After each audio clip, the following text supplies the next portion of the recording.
ഒറീസയിൽ ഒരു മിഷണറിയെ ചാണകം തീറ്റിപ്പിച്ചു, ഒരുപാട് പീഡിപ്പിക്കുകയും ചെയ്തു. പീഡനത്തിന്റെ ദുരന്ത കഥകൾ ഭാരതത്തിൽ തുടർക്കഥയെ നടന്നുകൊണ്ടിരിക്കുകയാണ്. ജനാധിപത്യ ഭാരതത്തിൽ അഭിപ്രായ സ്വാതന്ത്ര്യം, വ്യക്തി സ്വാതന്ത്ര്യം, വിശ്വാസ സ്വാതന്ത്ര്യം, മതസ്വാതന്ത്ര്യം, അതോടൊപ്പം ഭക്ഷണ സ്വാതന്ത്ര്യം കൂടെയുണ്ട്. ഇപ്പോ വിശ്വാസ സ്വാതന്ത്ര്യം ഹനിക്കപ്പെടുന്നു, അതോടുകൂടെ ഭക്ഷണ സ്വാതന്ത്ര്യം കൂടെ ഹനിക്കപ്പെടുന്ന നിലയിൽ കാര്യങ്ങൾ എത്തിയിരിക്കുകയാണ്. ചാണകം രാവിലെയും ഉച്ചയ്ക്കും വൈകുന്നേരവും തിന്നുകയും കോമാളി ഗോമൂത്രം കുടിക്കുകയും ചെയ്ത സംസ്കാരത്തിൽ നിലനിൽക്കുന്ന ഒരു കൂട്ടർ ഇവിടെ ഉണ്ട്.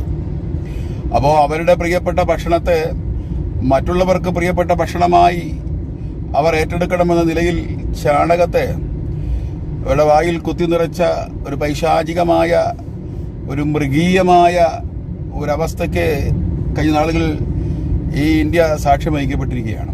ഇനി ഭാവി ഭാരതം, കുംഭമേളയിലെ ഉടുതുണിയില്ലാത്ത സ്വാമിമാർ കാണിക്കുന്ന ഗോക്രികൾ, പിന്നെ ഒരുതം കോവണം ഇട്ടുകൊണ്ട് അങ്ങോട്ടും ഇങ്ങോട്ടും തേരാപ്പാറ നടന്നുകൊണ്ടിരിക്കുന്ന ഒരു സ്വാമിയുടെ വിക്രിയ ലീലകൾ, പിന്നെ കഞ്ചാവ് അടിച്ച് പുകഞ്ഞുകൊണ്ടിരിക്കുന്ന സ്വാമിയുടെ ലീലാവിലാസങ്ങൾ, ഇതൊക്കെയും ഭാവി ഭാരതത്തിലെ ന്യൂനപക്ഷം ചെയ്യേണ്ടി വരുമോ, നിർബന്ധിക്കപ്പെടേണ്ടി വരുമോ എന്നുള്ള ആശങ്കയും ഉയരപ്പെട്ടിരിക്കുകയാണ്.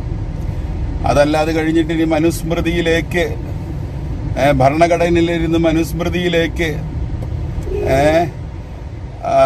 ന്യൂനപക്ഷ സമൂഹത്തെ വീണ്ടും കുഴിയിലേക്ക് തള്ളിയിടുന്ന നിലയിലേക്ക് അധപതനം എത്തപ്പെടുമോ എന്നുള്ള ആശങ്കയും വർദ്ധിച്ചുകൊണ്ടിരിക്കുകയാണ്. എന്തായിരുന്നാലും ഡിജിറ്റൽ ഭാരതം കൊള്ളാം, മനോഹരമായിരിക്കുന്നു.